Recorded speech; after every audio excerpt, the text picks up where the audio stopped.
Ladies and gentlemen, this is the Professor John Gotti. We're back, debated amongst friends. It's only me this week. Doc is out there helping change the world in this crazy climate, and wish him Godspeed on all of his endeavors. But he'll be back next week, folks, so don't you worry, don't you fret. But we're going to talk some boxing. Are you ready?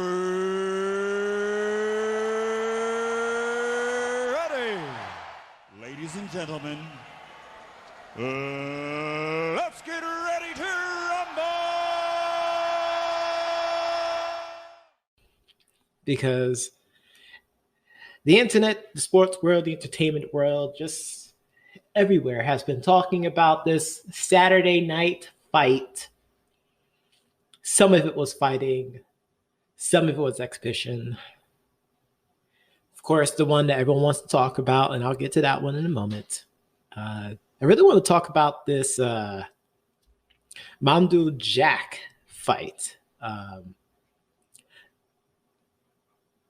It looked like they were swinging. Well, here's the problem. Here's what I literally got back from it first. So, first of all, Blake McKernan, you are definitely a stud.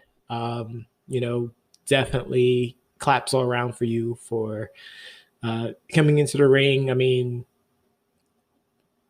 Badu is obviously, levels above Blake in skills, but he still went out there, still gave it his best, and he didn't get knocked out. It went to judge's decision, but you could clearly see as you watch the fight, I mean, Blake was just taking it in the chin a lot. Of course, the commentators were starting to get a little afraid for his well-being because he started to catch some, stiff shots in the chin. And he started to show a PTSD tick in his neck towards the tail end of the fight. But, big ups to Badu Jack for going out there and, showing out. I mean, I think this was a middleweight fight, but they were swinging like they were heavyweights. I really loved this fight. Of course, the fight that everyone's talking about, Jake Paul versus Nate Robinson. Feint, step. Oh, there's a feint from Jake. Caught him. Oh, my God. Down. Lord have mercy. Robinson. Oh, Jesus. Oh, Lord. Snoop talk about dropping it like it's hot, baby. Take my hand. Holy, got up. Lead me on. Let me stand. Wow, nothing funny about what's happening with Nate Robinson, but Snoop Dogg is singing the hymns. He's trying to get Irene. Oh, Lord. Mamma Mia, the problem child, proving to be a big problem. The memes are out there. I'm not going to get into the memes because you should already see it by now. And if not, why are you living underneath the rock? Just go into Google and just type in Nate Robinson.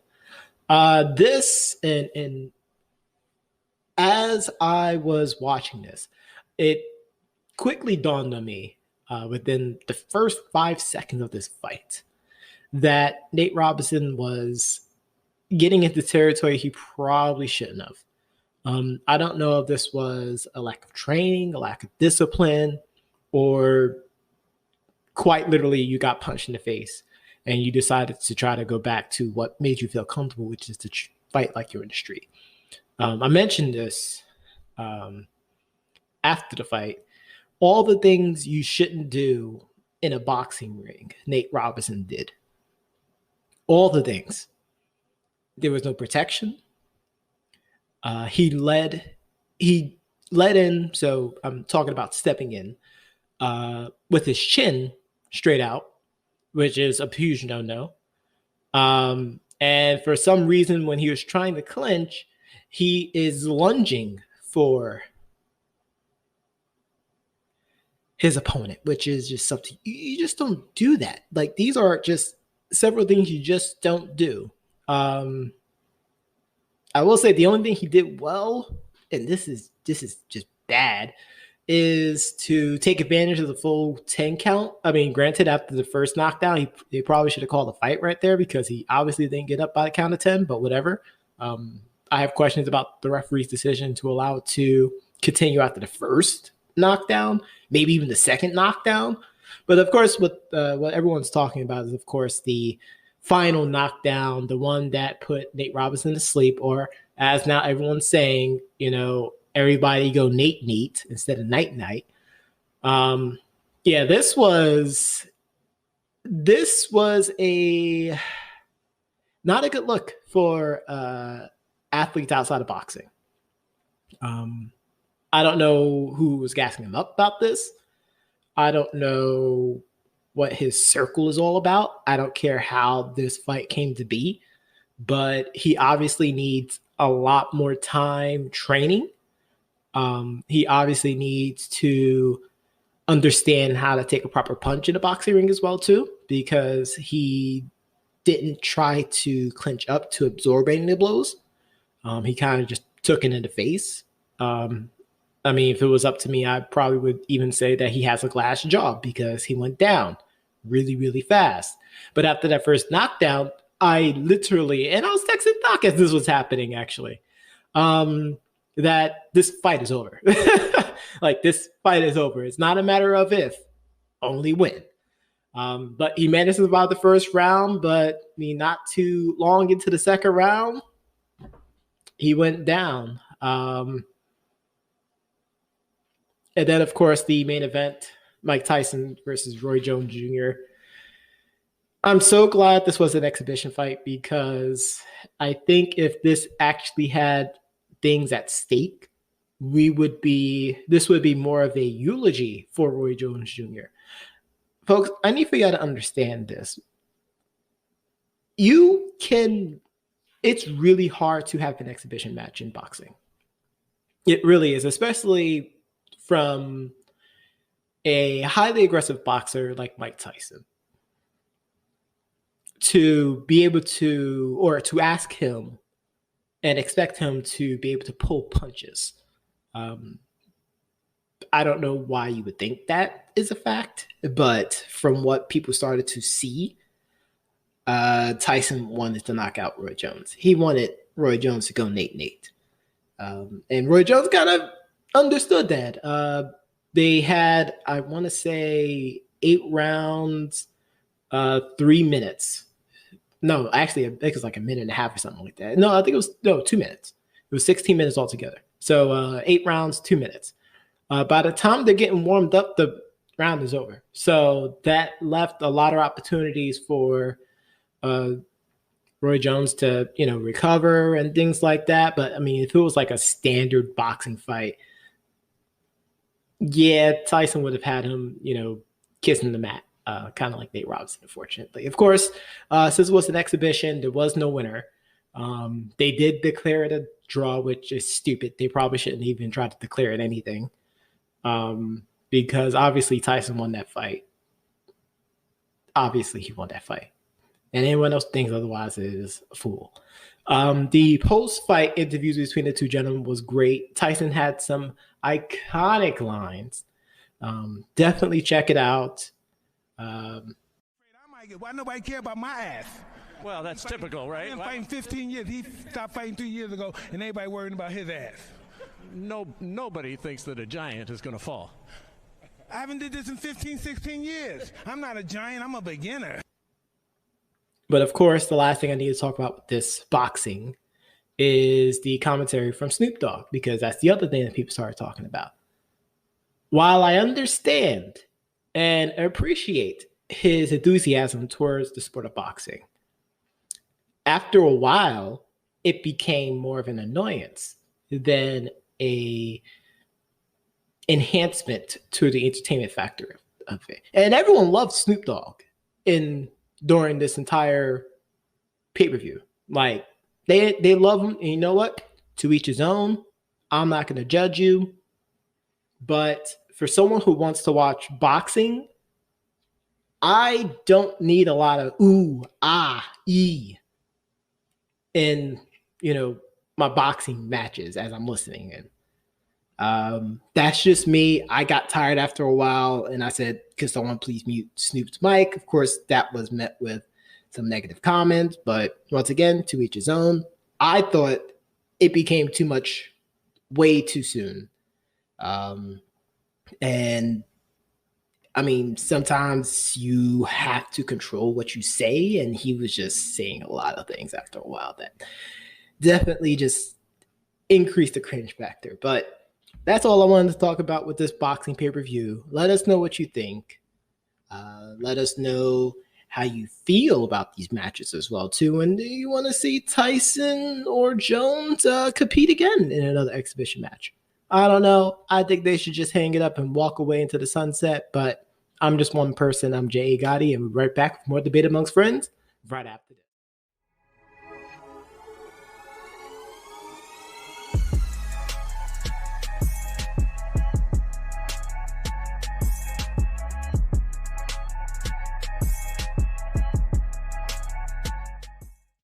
And we're back, ladies and gentlemen.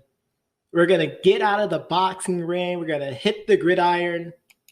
And before we start, I got to say my weekly fire Adam Gase. Let's get started. Thursday night, Thanksgiving. And if we haven't mentioned it yet, we hope you had a safe and wonderful Thanksgiving holiday. Let's get to these games. The Houston Texans came, saw, and whooped Lions booty as they defeated the Detroit Lions 41-25.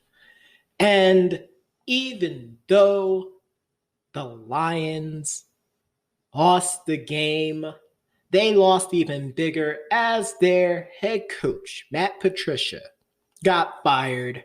Screw you! You're fired! Doc and I said he should be on the hot seat, but is it really his fault? It was more Doc saying that. Was it really his fault because of all the injuries he has succumbed? But Matt Patricia's gone after 2 years with the team. I believe it's actually a year and some change, but that's besides the point. Deshaun Watson is still a beast. I don't know why people are acting like, he stinks or, they forgot who the heck he is. For some reason, I'm hearing people talk about, well, Deshaun Watson's just, we kind of known that he was a special talent. Even before this year began, it was more of a testament of the front office and one person in particular who got fired finally. But the Texans are rolling, though. They're 4-7 right now. Are they in the conversation? There kind of is. There's still a few games back in their division, but good on them getting this win. Also, real quickly, speaking of the Texans, even though they won, they still lost their top receiver, Will Fuller, and I believe one of their cornerbacks too, but I don't remember the name off the top of my head, and I do apologize. But Will Fuller had a monster game, 6 receptions, 171 yards, and 2 TDs. But he is suspended for the rest of the season. I'm so sorry, those out there fans who have him. You're going to have to pick up another wide receiver. He was found using I wouldn't say it. They didn't necessarily say it was a banned substance, but it was a substance that was not approved by the league. So some other news with that. Let's go to the next game. The other game on Thanksgiving. We got some Tank Bowl division.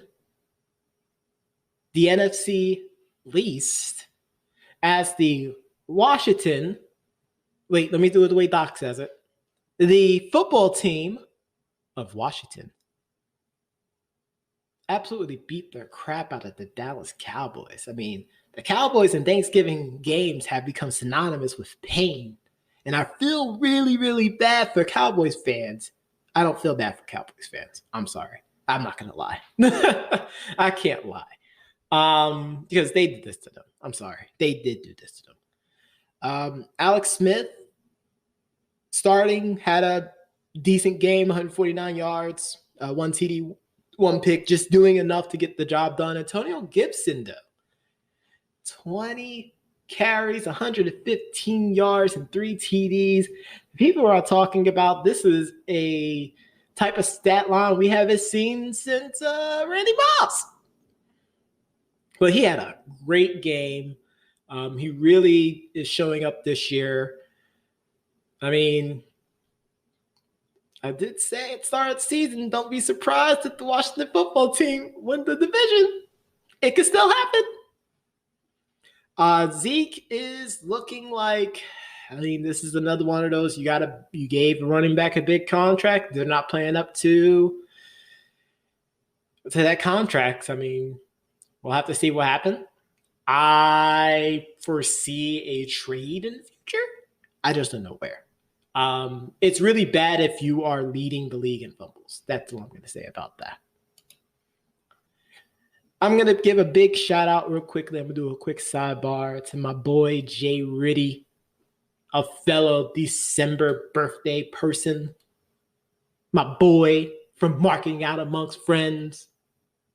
And I say that to help lessen the blow as his Las Vegas Raiders flew over to the ATL, and I don't think they got out the hotel because they got stomped. They got that A-Town stomp.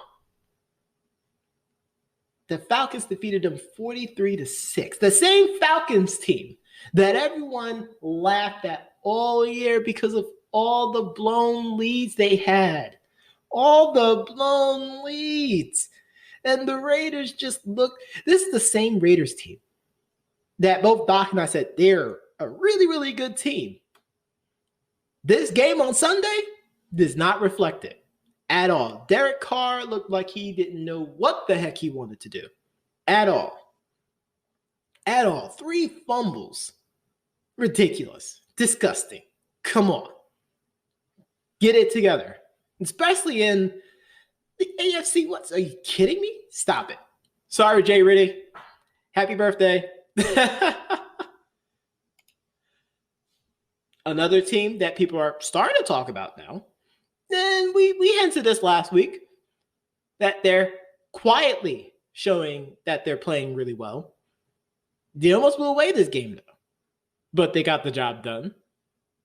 The Cleveland Browns are a quiet 8-3 in the playoff hunt right now, actually, as they defeated the Jacksonville Jaguars 27-25. They almost gave it up. They almost did.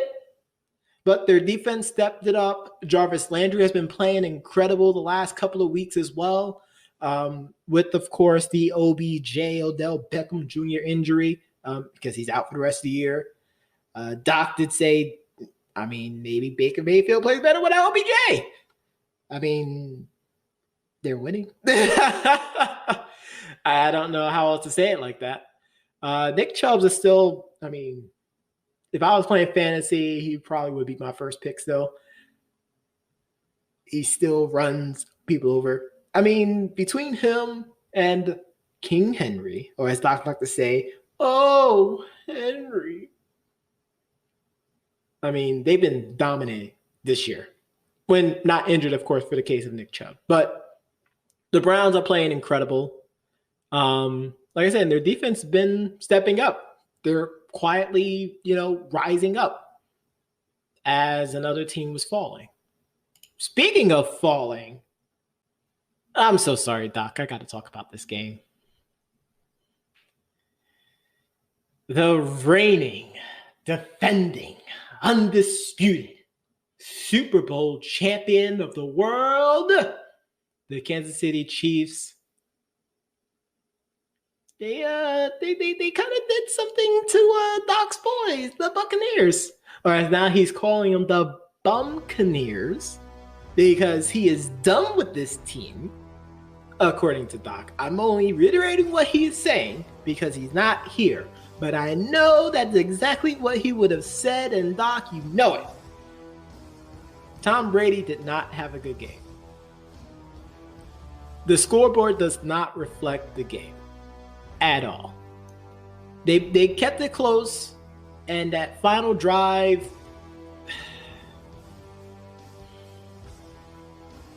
this is another game that they definitely needed to win.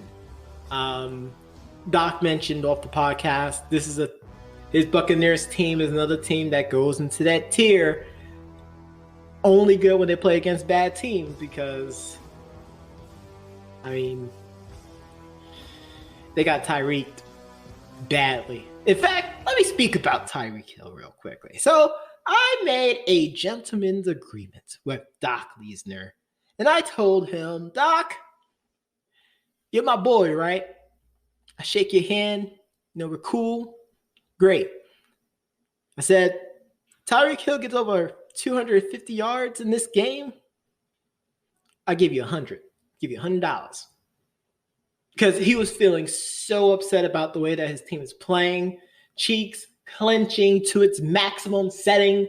So much so that I think he probably crapped out diamonds. And I said, Doc, if Tyreek Hill destroy your team for over 250 all-purpose yards, I would give you $100. Give you something to be happy about from this game. Tyreek Hill did it, and I'm $100 less. But he was able to use that money. But hopefully it helped lessen the blow. It really didn't. I mean, his team still lost, and they're 7-5, and they're in a slight tailspin as well, too. I mean, I just don't understand what's happening. They're not running the ball when they should. Doc keeps mentioning 3rd and short, and they're doing 5 wide and running a running play versus just running the ball. I got nothing there. He'll probably elaborate more next week when he comes back. And finally, we got some Sunday night football. As the Bears take on those cheeseheads out there in Green Bay, Wisconsin. The Green Bay Packers. This was not a game. I know I said, before the score doesn't reflect the game. This score, 25-41, this score does not reflect the game. Doc and I said it once. I continue to say this. Nothing's better than watching Green Bay absolutely destroy his teams with a pissed off Aaron Rodgers. Which is crazy because he didn't even crack 300 yards throwing the ball. Like, that's the funniest part. He only had 211 yards throwing, but he only missed 8 passes for a QBR rating of 132. This is ridiculous. Ridiculous. But yeah, the Bears, I mean, talking about your Psalms, talking about John 3:16, Trubisky 3:16 says, help! Because I don't even know if he knows what he's doing out there anymore. Like, I don't know what this team is. What is this team? Wasn't it the same team that was undefeated at the start of the season? But wait, Doc and I kept saying, start of the season, that's pretty much preseason. So we don't take it seriously. Or at least as seriously. And now we're starting to see the Chicago Bears team blossom into fruition. And then, of course, the Monday night game, which I wasn't really going to talk about, but Doug Peterson might lose his job. If not him, Carson Wentz may be replaced. Because I don't know what that was, but that wasn't football. But that's all I have for this. Week 12 football is in the... Wait a minute! Of course, the last game for the week, which was supposed to be on Thursday. No. That is supposed to be on Tuesday. No. It's happening Wednesday, December 2nd. The Baltimore Ravens. My gosh, where did that call come from? Oh, wait. It's because pretty much most of the Ravens are out due to being on that COVID list, which is why I coughed, which shout out to your NA tree for that because that's still hilarious, though. Taking on the 10-0 Pittsburgh Steelers. So this is potentially another one of those games where you have a team riding high, and due to another team's lack of whatever, I don't care, their game got moved from the time it's supposed to be. And this happened for the Titans, and it's actually the Titans and the Bills, I believe. And I believe that caused the Bills to lose their first game, in fact, because the Bills were expecting to play on one day. They had to play on another day, and, they got slapped around. So I'm not going to predict that the Steelers are going to lose. I think the Steelers are actually going to win this game. But that's all I got to say here. We'll be right back with more debate amongst friends right after this.